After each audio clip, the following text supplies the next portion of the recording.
ಕನಸಿನ ನೂರು ಎಳೆಯಿಂದ ನೇಯುವ ಗೂಡು ಸಂಬಂಧ ನಲುಮೆಯ ಬಂಧನ.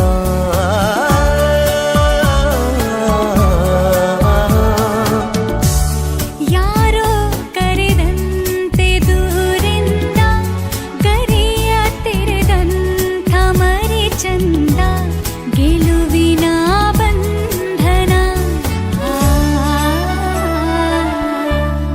ಅದೇ ಭೂಮಿ ಅದೇ ಬಾನು ನಯನಾನೂತನ,